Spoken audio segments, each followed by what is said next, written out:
Hello all! ఇది అమ్ము చెప్పే కథలు. ప్రేమ నుండి భయం వరకు, రహస్యం నుండి ఆనందం వరకు అన్ని కథలు వినేద్దామా? హైదరాబాద్‌కి 81 కిలోమీటర్ల దూరంలో అనంతగిరి. ఒక పెద్ద బంగ్లా. ఆ బంగ్లా ముందు 4 ఆవులు ఉన్నాయి. ఆవులకు ఓ ముసలాయన వచ్చి గడ్డి వేస్తున్నాడు. అవి గడ్డి తింటుంటే వాటి తలపై నిమురుతున్నాడు. అప్పుడే అక్కడికి గేటులోంచి వేగంగా దూసుకొచ్చింది ఒక కారు ఆగింది. ఆ కారు నుండి ఒకతను దిగి కంగారుగా ఇంటి లోపలికి వెళ్ళాడు. అతను వెళ్ళే సమయానికి డైనింగ్ టేబుల్‌పై ఆదినారాయణ భోజనం చేస్తూ ఉన్నాడు. ఆదినారాయణ భార్య సత్యవతి అన్నం వడ్డిస్తూ ఉంది.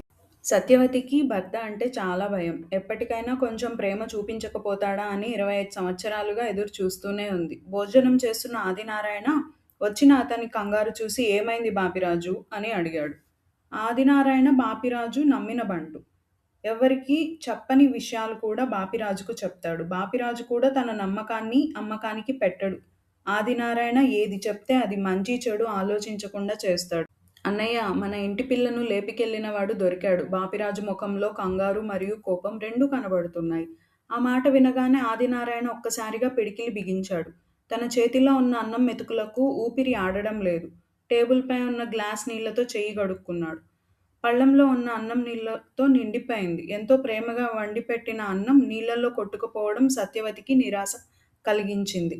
ఆదినారాయణ కోపంతో అక్కడ గోడకున్న గన్ తీసుకొని బాపిరాజుతో వెళ్తున్నాడు. ఇద్దరు కారులో స్టార్ట్ అయ్యారు. ఇక రావి చెట్టు దగ్గర అందరూ జనాలు గుమికూడారు. రావి చెట్టుకి ఒక అబ్బాయిని తెల్లని తాడుతో కట్టేసున్నారు. అతనికి అక్కడక్కడ బ్లడ్ అంటుకొని ఉంది. దెబ్బలు తినడంతో స్పృహ కోల్పోయి ఉన్నాడు. ఆ ప్రదేశంలో కార్ వేగంగా వచ్చి ఆగింది. అందులో నుండి ఆదినారాయణ మరియు బాపిరాజు ఇద్దరూ దిగారు. ఆదినారాయణ ఆ ప్రదేశంలో అడుగు పెట్టగానే రావి చెట్టుకు కట్టేసిన అబ్బాయి కనిపించాడు. పక్కనే ఒక అమ్మాయి మోకాళ్లపై కూర్చొని ఏడుస్తోంది.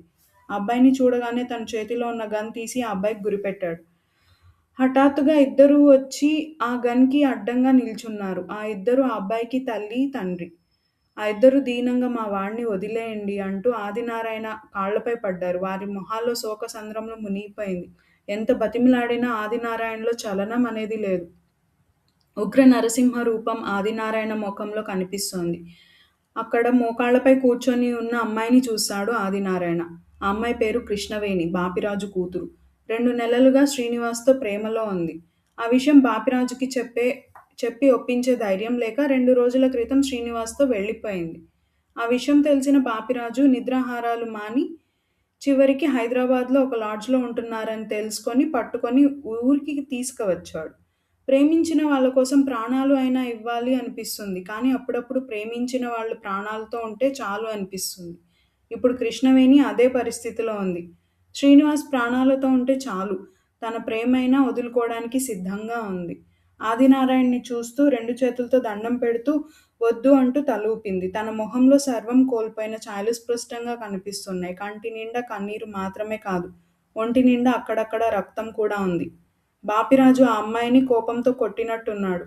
ఆ అమ్మాయిని చూసి ఆదినారాయణ గుండె కరిగింది. వెంటనే గురిపెట్టిన గన్ని కిందకి దించాడు. అయ్యా, తెలియక తప్పు చేశాడయ్యా. మా మొహం చూసి వదిలేయండి. ఒక్కగానొక్క కొడుకు, వాడు లేకపోతే మాకు ప్రాణం లేనట్టే. దయచేసి విడిచిపెట్టండి అంటూ శ్రీనివాస్ తల్లిదండ్రులు ప్రాధేయపడ్డారు. మీ వాడు చేసింది తప్పు. ఆ విషయం వాడికి అర్థమయ్యేలా చెప్పు. మీ వాడు చేసిన తప్పుకి ఇప్పుడే చంపేయాలన్నంత కోపం వస్తోంది. కానీ మీ మొహాలు చూసి వదిలేస్తున్నాను. మీ వాడిని తీసుకొని ఎక్కడికైనా దూరంగా వెళ్ళిపోండి.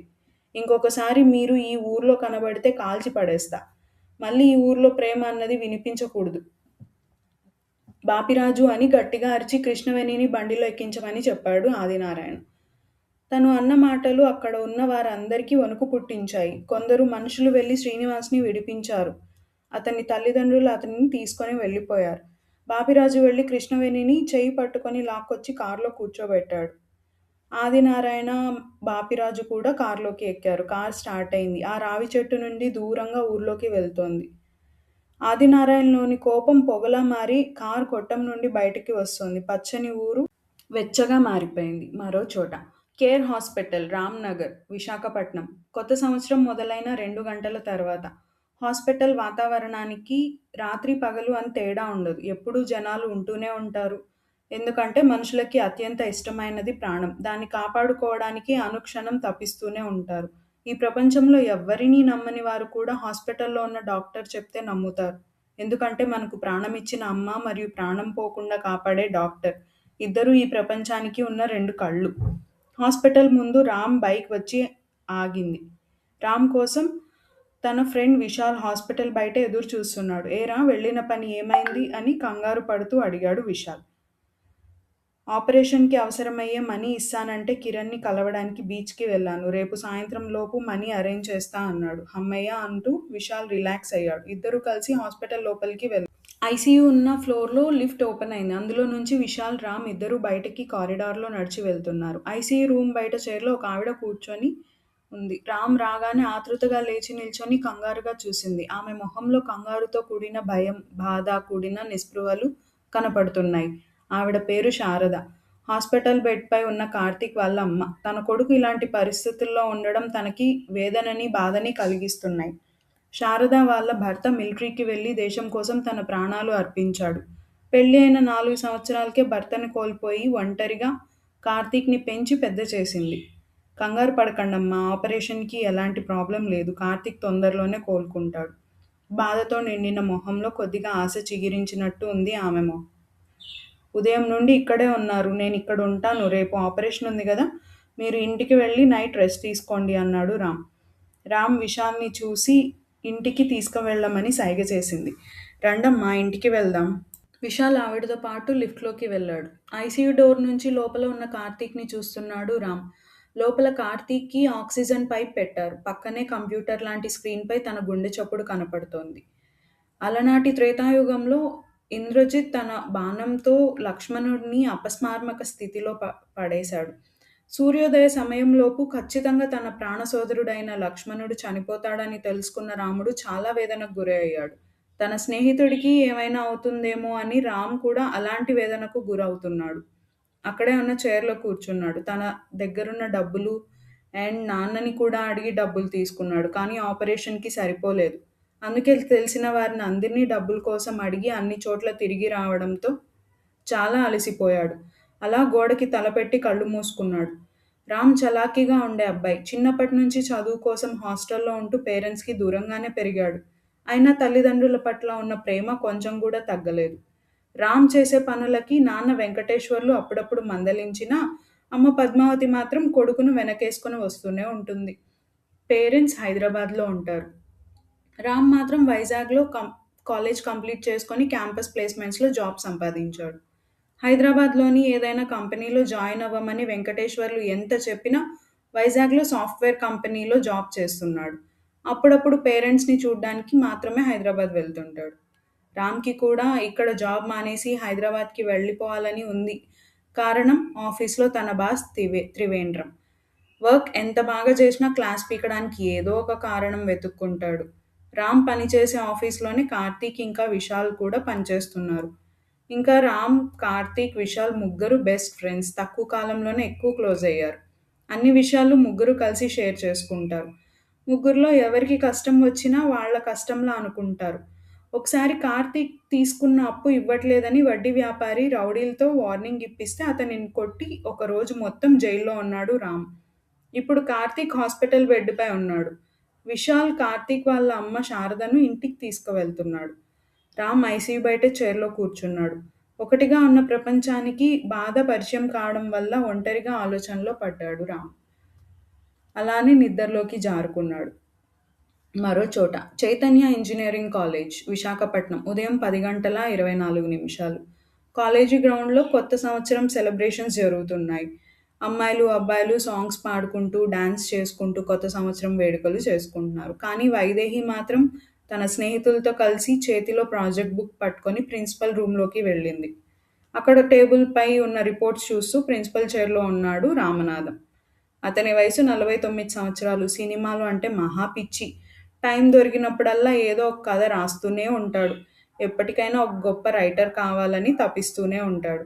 10 సంవత్సరాల క్రితం అవకాశాలు లేక తన ఆశలను సమాధి చేశాడు.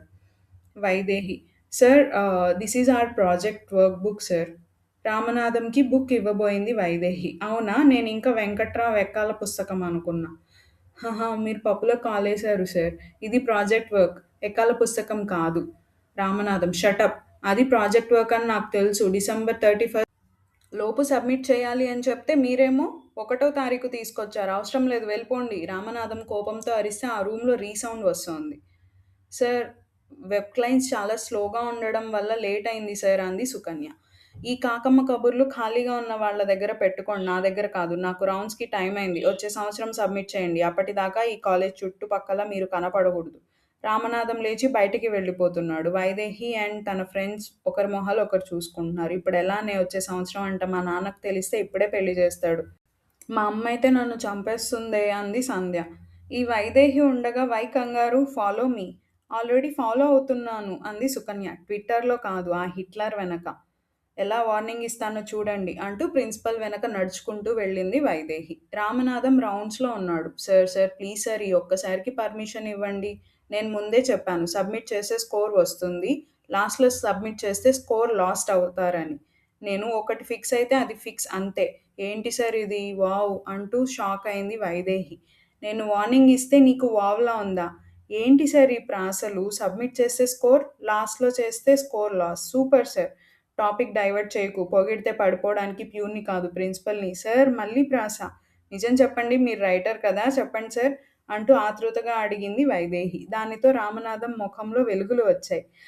ఒకప్పుడు రైటర్ని అవుదాం అనుకున్నాను, ఛాన్స్ రాలేదు, చేంజ్ అయ్యాను. నిజంగా సూపర్ సార్. మీకు ఛాన్స్ రావకపోవడం ఏంటి, నాకు తెలిసిన ఒక డైరెక్టర్ ఉన్నాడు, మిమ్మల్ని ఆయనకి పరిచయం చేస్తాను.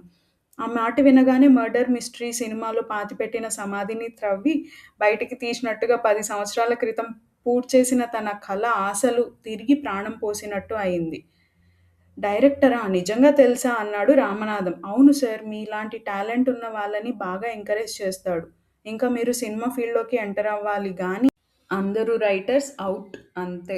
రామనాథంలో ఎక్కడలేని సంతోషం పుట్టుకొచ్చేసింది. జాతరలో బొమ్మ కొనివ్వమని చిన్నపిల్లవాడు తన తల్లిని అడిగినట్టు రామనాథం కళ్ళల్లో కనిపిస్తోంది.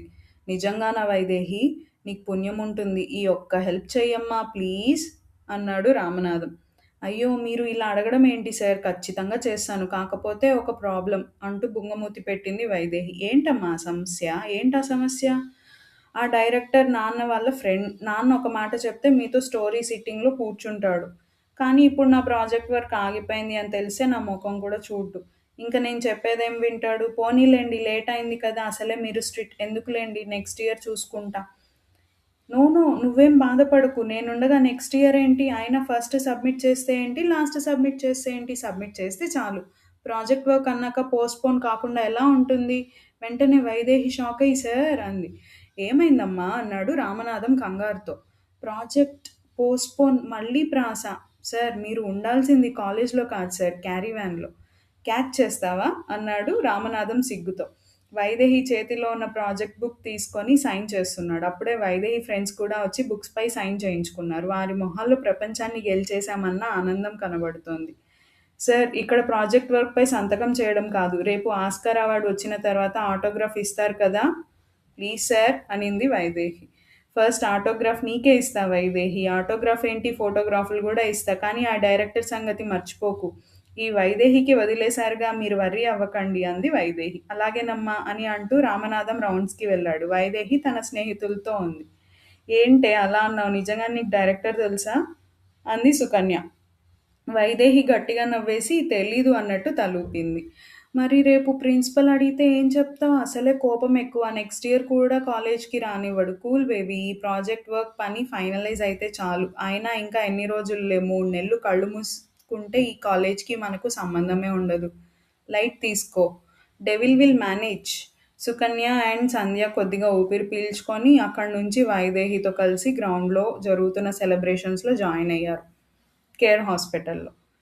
హాస్పిటల్‌లో డాక్టర్ గోపాలకృష్ణ ఎదురుగా రామ్ అండ్ విశాల్ కూర్చొని ఉన్నారు. రామ్ వాళ్ళ నాన్నను చిన్నప్పటి నుంచి ఫ్రెండ్ గోపాలకృష్ణ. 1 అవర్‌లో ఆపరేషన్ స్టార్ట్ చేద్దాం. ఒక 2 వీక్స్‌లో కార్తీక్ నార్మల్ అయిపోతాడు. మీరేం టెన్షన్ పడకండి. Thank you uncle, thank you so much. మన మధ్య థాంక్స్ ఏంటి రామ్, ఇంతకీ అమ్మ, నాన్న ఎలా ఉన్నారు అన్నారు గోపాలకృష్ణ. బావున్నారు అంకుల్. సరే, ఆపరేషన్ అయిపోయాక కలుద్దాం. సరే అంకుల్. రామ్, విశాల్ ఇద్దరూ రూమ్ నుండి బయటకు వచ్చారు. కార్తీక్ వాళ్ళమ్మ శారద అక్కడే చైర్‌లో కూర్చొని వారి కోసం వెయిట్ చేస్తోంది. శారద వాళ్ళని చూసి వాళ్ళ దగ్గరకు హడావిడిగా వచ్చి, "రామ్, డాక్టర్ ఏమన్నారు? నయం అవుతుంది కదా కార్తీక్‌కి? ఈరోజు చూడొచ్చా వాడిని?" తన మాటల్లో వణుకు కనిపిస్తోంది. కొడుక్కి కష్టం వస్తే ఏ తల్లి అయినా విలవిల్లాడిపోతుంది. కన్నబిడ్డ మంచోడైనా, చెడ్డోడైనా, ఎలాంటి వాడైనా సరే, తల్లి మాత్రం కురిపించే ప్రేమలో భేదం ఉండదు. ఇప్పుడే డాక్టర్ చెప్పాడు గంటలో ఆపరేషన్. 2 వారాలలో మాతో కలిసి ఆఫీస్‌కి వచ్చేస్తాడు చెప్పాడు రామ్. రామ్ మాటల వల్ల శారదకు కొద్దిగా భయం తగ్గింది. భయపడాల్సిన పని లేదు, బాధ పడాల్సిన పని లేదు. ధైర్యంగా ఉండమ్మా అన్నాడు రామ్. ఈశ్వరా అంటూ దేవుణ్ణి తలుచుకొని దండం పెట్టుకుంది శారద. రామ్, విశాల్ ఇద్దరూ క్యాష్ కౌంటర్ దగ్గర డబ్బులు కడుతున్నారు. కార్తీక్‌కి ఇలా జరగడం ఏంట్రా? ఎవరు చేసి ఉంటారంటావు? వాడికి అప్పు ఇచ్చిన కిషన్ లాల్‌లా అని డౌట్‌గా అడిగాడు విశాల్. తెలీదు. మన దగ్గర కార్తీక్ ఏదో విషయం దాచాడు అని అనిపిస్తోంది ఎందుకో. అదేంటో తెలియాలి. వాడు కళ్ళు తెరిస్తేనే వాడి కష్టానికి కారణం తెలుస్తుంది. రామ్ డబ్బులు కట్టేసి కౌంటర్‌లో ఇచ్చిన రిసిప్ట్ తీసుకున్నాడు. రామ్, విశాల్ మాట్లాడుతూ ఉండగా ఒక వ్యక్తి వచ్చి, బాస్, ఇక్కడ ఐసీయూకి దారి ఎటు అని అడిగాడు. 4థ్ ఫ్లోర్ అని విశాల్ సమాధానం ఇచ్చాడు. ఆ వ్యక్తి లిఫ్ట్‌లోకి వెళ్ళి 4 నొక్కాడు. ఆ క్షణం రామ్‌కి తెలీదు. ఐసీయూకి దారి అడిగిన వ్యక్తి వచ్చింది కార్తీక్‌ని చంపడానికి అని. ఈ కథ మీకు నచ్చిందని అనుకుంటున్నాను. నచ్చినట్లయితే లైక్ చేయండి, కామెంట్ చేయండి, సబ్స్క్రైబ్ చేయండి. కథలు వినే మీ ఫ్రెండ్స్‌కి కూడా షేర్ చేయండి. నెక్స్ట్ కథలో మళ్ళీ కలుద్దాం. Thank you.